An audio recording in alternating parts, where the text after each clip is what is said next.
인공지능의 왕 젠슨 황대만 이민자 소년이 세계 시총 1위 엔비디아를 만든 기적의 인생. 스토리 혹시 이 남자를 아십니까? 검은 가죽 재킷과 푸근한 미소를 가진 이 남자. 그의 이름은 젠슨 황젠선 횡. 그가 세운 회사는 현재 전 세계 주식 시장을 뒤흔들고 있는 엔비디아 NVIDIA입니다. 마이크로소프트와 애플마저 제치고 잠시나마 세계 시가총액 1위에 오르며 인공지능의 왕으로 불렸던 바로 그 기업. 하지만 이 거물의 시작은 상상 이상으로 드라마틱했습니다. 9살 부모님의 간절한 꿈을 안고 미국으로 건너온 데만 이민자 소년. 그는 명문학교인 줄 알고 입학했지만 그곳은 소년원을 방불케 하는 문제아 갱생학교였습니다. 문신을 하고 칼을 소지한 아이들, 그리고 감옥을 들락거렸던 룸메이트에게 생명의 위협을 느끼는 나날. 이 위기에서 젠슨은 자신의 생존 본능을 발휘합니다. 그리고 그곳에서 배운 절대 물러서지 않는 정신과 신체의 힘은 훗날 그가 30대에 세계를 뒤흔들 기업을 창업하고 수많은 실패와 좌절 속에서 기적처럼 부활하게 만든 근간이 됩니다. 오늘 이 영상은 젠슨 황이라는 한 인간의 지극히 드라마틱하고 때로는 눈물겨운 여정입니다. 한편의 영화 같은 그의 인생 이야기 속에서 우리는 이 시대의 가장 위대한 혁신가가 어떻게 탄생했는지, 그리고 엔비디아가 왜 세계 1위가 될 수 있었는지 그 비밀을 파헤쳐 보겠습니다. 젠슨 황의 기적 같은 스토리를 지금부터 시작합니다. 좋아요와 구독, 알림 설정으로 함께 해주세요. 일부 문제야 학교에서 시작된 9살 소년의 생존기. 1. 비행기 삭시 전 재산이었던 유학길. 젠슨 황이 대만에서 나고 자라 미국으로 올 수 있었던 건 정말 기적적인 사건 때문이었습니다. 젠슨의 부모님에게는 자식을 미국에 유학 보내겠다는 꿈이 있었지만 현실은 경제적으로 녹록지 않아 전 재산을 다 팔아치운다 해도 어림없는 상황이었죠. 그런데 어느 날 젠슨의 부모님에게 한 기적 같은 소식이 들려옵니다. 젠슨 황의 삼촌이 미국의 명문학교이면서도 학비가 무료인 곳을 알아냈다는 것입니다. 이 학교에선 학생들이 직접 청소나 정리를 조금 해주기만 하면 학비는 물론 숙식까지 무료로 제공해준다는 것이었습니다. 세상에 이런 기적 같은 일이 있다니. 하늘이 도왔다. 고 생각한 젠슨 황의 부모님은 어떻게든 비행기 삭스를 겨우 마련해 9살의 젠슨 황을 미국으로 보냈습니다. 명문학교가 소년원이었을 때. 이렇게 젠슨은 9살의 나이에 미국 기숙학교에서의 삶을 시작하게 되는데 여기서 엄청난 반전이 벌어집니다. 알고 보니 그가 입학한 학교는 명문학교가 아니라 문제아들만 모아 갱생시키는 마치 소년원 같은 교정학교였던 것입니다. 그러니 학비도 숙식비도 무료였던 것이죠. 명문학교라고 생각하고 첫 등교를 했던 젠슨은 10대 초반에 불과한 아이들이 문신이 가득하고 담배를 들고 다니는 모습을 보고 충격을 받았습니다. 심지어 많은 이들이 주머니 칼을 소지하고 있어서 미국은 다 이런 줄 알았다고 회상할 정도였습니다. 젠슨 황의 부모님은 뒤늦게야 이상한 학교에 잘못 들어갔다는 걸 깨달았지만 이미 전 재산을 털어 아들을 보낸 상황이라 입학을 물릴 수는 없었죠. 3. 흉터를 보여주며 협박한 룸메이트.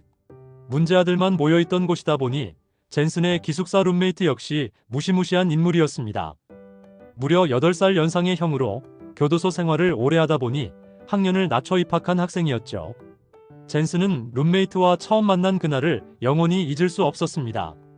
젠슨을 처음 본 그는 갑자기 옷을 훌렁 벗어 제끼더니 온몸에 있는 7군데의 칼자국 흉터를 보여주며 앞으로 말을 잘 듣지 않으면 가만두지 않겠다고 으름장을 놓았습니다. 이런 룸메이트와 한 방을 쓰게 된 9살의 젠슨 황. 그 앞길이 막막했습니다. 이때 그의 생존 본능이 빛을 발했습니다. 4. 하드 트레이닝과 인종차별의 종식. 젠슨은 룸메이트가 그를 읽지 못하는 문맹이라는 걸 알고는 자청해서 일기를 알려주고 수학까지도 가르쳐주기 시작했습니다.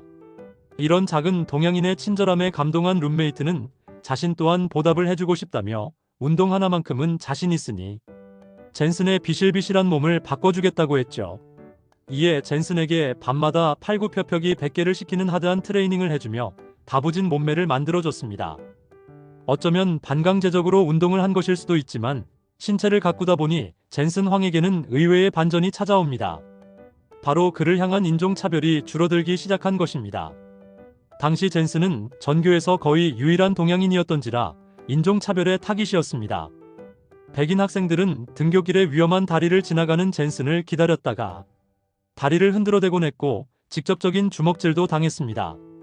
청소 당번을 정할 때면 언제나 더러운 화장실 청소는 젠슨 황의 몫이었습니다.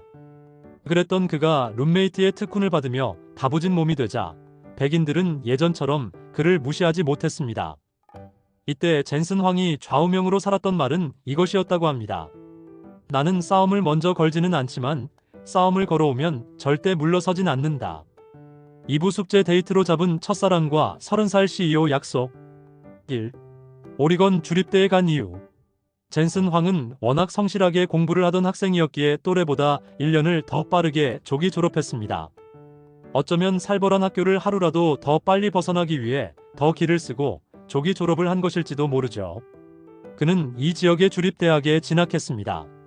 사실 젠슨 황의 성적이면 더 상위 대학도 노려볼 수 있었으나 오리건주 거주자였던 그는 오리건주 안에 있는 대학을 가야지만 학비를 3배 이상 감면받을 수 있었습니다.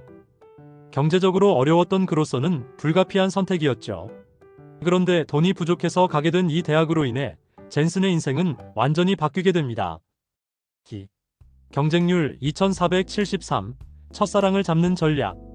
사건의 시작은 젠슨 황이 신입생이던 시절, 그가 한 여자에게 반하면서 시작됩니다. 공대생이던 그의 학과에는 단 3명의 여자가 있었는데 예비의 남자는 247명. 남자들이 3명의 여자를 두고 치열한 경쟁을 벌이고 있었죠. 젠슨 황 역시도 이 3명의 여자 중에 마음에 드는 백인 여성이 있었습니다. 그러나 그는 자신이 인종적으로도 외모적으로도 불리하다고 생각했고 이에 자신만의 전략을 세웠습니다.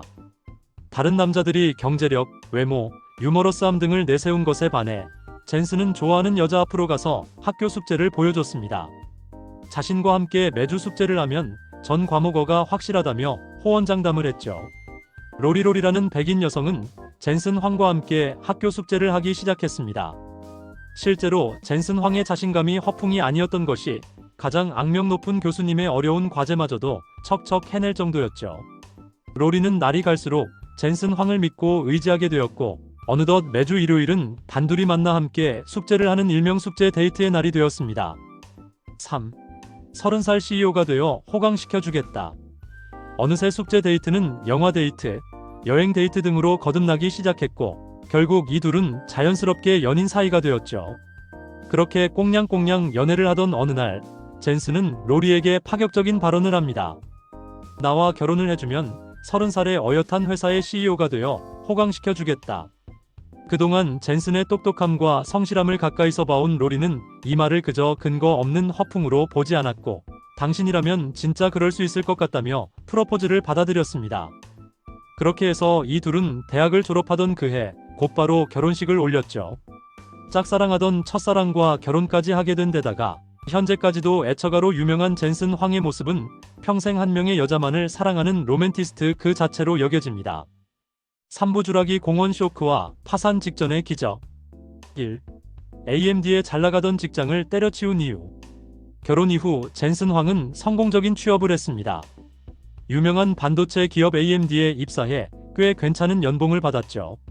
그런데 이렇게나 멀쩡한 대기업 직장을 돌연 하루아침에 때려 치우게 만든 한 사건이 터지고 말았으니 사건의 시작은 어느 주말 저녁 젠슨이 아내와 함께 영화관에 갔을 때였습니다.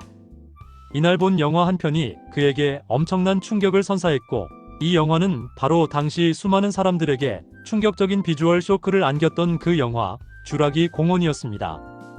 이때까지는 그저 상상 속에만 존재했던 공룡이라는 존재가 영화 속에서는 마치 실존하는 모습을 촬영한 듯 생동감 있게 움직이고 있었죠. 바로 이 순간 젠슨 황은 미래는 3D 그래픽의 세상임을 확신했습니다. 지금의 직장을 그만두고 직접 3D 그래픽 전문 회사를 차리고 싶다는 생각을 하게 되죠. 엔비디아의 탄생 질투의 여신. 이에 평소 마음이 잘 맞던 동료 회사원 2명과 공동 창업을 하게 되는데 이 회사가 바로 오늘날의 전 세계 시총 1위의 대기업 엔비디아 NVIDIA였습니다. 자신들의 제품이 차세대의 혁신이 될 거라는 의미로 넥스트 버전이라는 단어의 앞글자를 따고 그 뒤에는 로마 신화 속 질투의 여신인 인비디아 INVIDIA를 합쳐서 이름을 정했죠. 회사 이름에 질투의 여신을 넣은 이유는 경쟁사들을 부러워하고 질투를 내야 그들을 뛰어넘을 수 있다고 생각했기 때문입니다.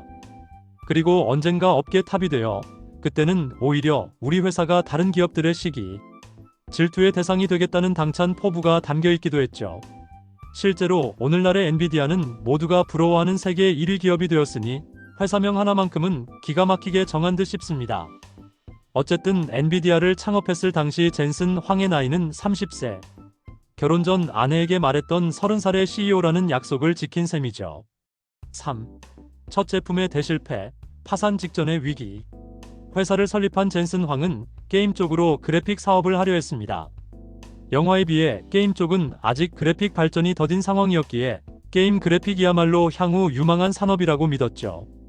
당시 3D 게임 쪽은 이제 막 태동기여서 인기 3D 게임으로 분류됐던 울펜슈타인, 둠조차도 사실상 완전한 3D라기보다는 2D를 섞어 만든 2.5D 같은 느낌이었습니다. 이렇게 젠슨은 3D 그래픽 쪽의 선구자가 되고자 연구를 거듭해 독자적인 첫 그래픽 칩을 출시했죠. 그리고 망했습니다. 그냥 망한 것도 아니고 완전히 쫄딱 망해서 그야말로 파산 직전까지 몰렸죠. 하필 젠슨 황이 첫 제품을 출시한 지 얼마 되지 않아 컴퓨터 그래픽 처리 방식이 완전히 바뀌어 버렸기 때문이었는데, 이에 젠슨의 그래픽 칩은 출시되자마자 구시대의 유물이 되어버렸습니다. 4. 엔비디아를 구한 세가 CEO의 통 큰 결단. 이 당시 젠슨 황은 소닉으로 유명한 일본의 게임 회사 세가와 5년 계약을 맺고 새로운 게임기에 들어갈 그래픽 칩을 개발 중이었습니다. 그러나 직원들 월급도 못 줄 정도로 파산 직전에 놓이게 됐으니 더 이상 계약을 이행하기 불가능해졌습니다. 이에 젠슨 황은 직접 세가의 CEO를 찾아가 터무니없는 발언을 합니다. 젠슨 황은 세가의 CEO에게 자신의 기술은 이제 구시대의 유물이 되어버렸다며 계약을 없던 일로 해달라고 부탁했습니다. 사실 이것만 해도 어처구니 없는 일이었지만 더 충격적이었던 건 이 다음 발언이었습니다. 계약은 이행하지 못하게 됐지만 계약금 $500만 그대로 지급해달라. 즉, 만들어주기로 한 제품은 결국 못 만들어주게 되었다면서 돈은 돈대로 달라는 어찌 보면 뻔뻔한 발언이었습니다. 이런 상황이라면 경호원에게 목덜미가 잡혀 그대로 쫓겨나도 할 말이 없는 상황이었을 텐데, 세가의 사장은 젠슨 황의 이 부탁을 들어줬습니다. 젠슨 황의 진정성과 엔비디아의 잠재력에 확신을 느낀다며 투자금 명목으로 $500만 거액을 투척해줬죠. 이 돈을 바탕으로 다시 신제품 개발에 착수한 젠슨 황은 오늘날 게임이나 영화의 화려한 그래픽을 구현하는 그래픽 카드라는 각종 AI 기술에 들어가는 칩들의 개발에까지 성공하며 화려하게 부활을 할 수 있었습니다. 사부 로맨티스트 CEO와 그의 독특한 기업 문화. 1. 잊지 않는 은혜. 20년 만의 보답.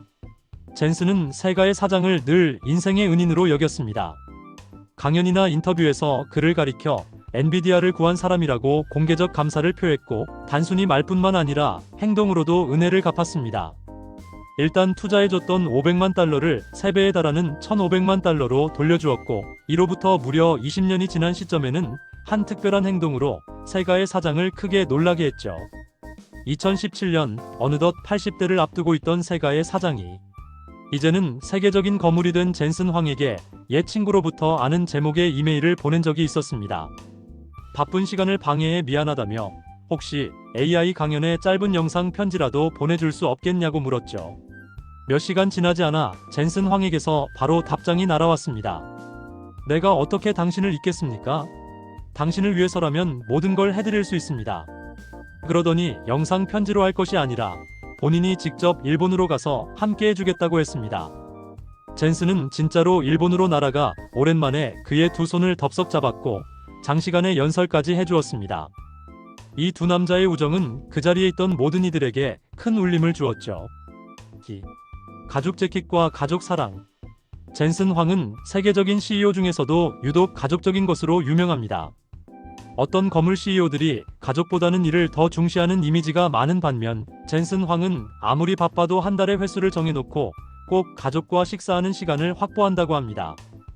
특히 아내와 자식들의 말을 잘 듣는 걸로 유명한데요. 1년 내내 입고 다녀 젠슨 황의 시그니처가 된 가죽 재킷 패션도 아내와 딸의 아이디어였다고 합니다. 패션 센스에 대해 칭찬을 받을 때면 늘 아내와 딸이 준 것을 입고 다닐 뿐이다라고 대답하죠. 한여름에까지도 가죽 재킷을 입고 다니다 보니 덥지 않냐는 질문을 받은 경우도 있었는데, 이때 그는 나는 언제나 쿨쿨하기 때문에 시원합니다라는 재치 있는 답변을 하기도 했습니다. 3. 실패를 유머로 승화시키는 기업 문화. 젠슨 황의 성공에는 특유의 담대함도 한몫했지만 그의 독특한 기업 운영 방식이 늘 찬사를 받습니다. 특히 대기업 CEO 중에서도 실패로부터 가장 잘 배우는 CEO로 유명하죠. 젠슨은 자사의 제품이 실패할 때면 언제나 직원들에게 감정적으로 문책을 하기보다는 실패의 원인을 스스로 분석하게 하는 프레젠테이션을 시킵니다. 그런데 이를 유머러스한 분위기 속에서 하게 해 실패한 이들의 부담을 덜어주면서도 실패한 이유에 대해서는 명확히 깨닫게 해주는 일석이조의 효과를 거둡니다.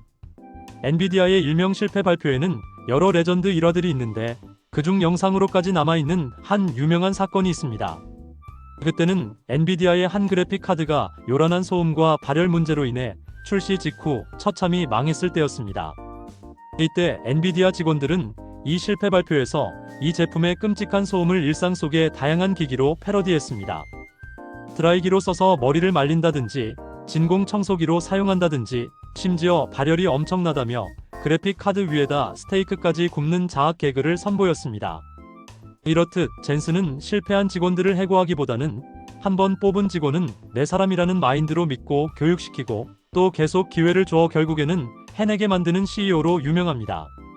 이러다 보니 대기업 CEO 중에서는 드물게 직원들 사이에서 승인율 96%라는 압도적으로 긍정적 평가를 받고 있습니다. 에필로그. 젠슨 황의 인생은 끊임없는 위기와 반전의 연속이었습니다. 소년원 같은 학교에서의 생존부터 첫사랑을 얻기 위한 숙제 데이트 전략, 잘나가던 직장을 때려치우고 30살의 창업을 감행한 용기, 그리고 파산 직전에 찾아온 기적 같은 은인의 도움까지. 그는 이렇게 말했습니다. 가장 중요한 것은 포기하지 않는 것입니다. 저는 수많은 실패를 겪었고 그때마다 더 강해졌습니다. 실패는 부끄러운 것이 아니라 더 나은 미래를 위한 교훈입니다. 젠슨 황이 오늘날의 인공지능의 왕이 될 수 있었던 것은 단순히 기술적인 선견지명 때문이 아니라 위기 속에서 기회를 잡고 절대 물러서지 않는 깡을 길러냈던 그의 드라마틱한 과거 덕분일 것입니다. 이 이야기가 여러분의 삶에 작은 영감과 용기를 주었기를 바랍니다. 영상이 도움이 되셨다면 좋아요와 구독 부탁드리며 여러분은 젠슨 황의 어떤 스토리가 가장 인상 깊었는지 댓글로 남겨주세요. 여러분의 이야기를 기다리겠습니다.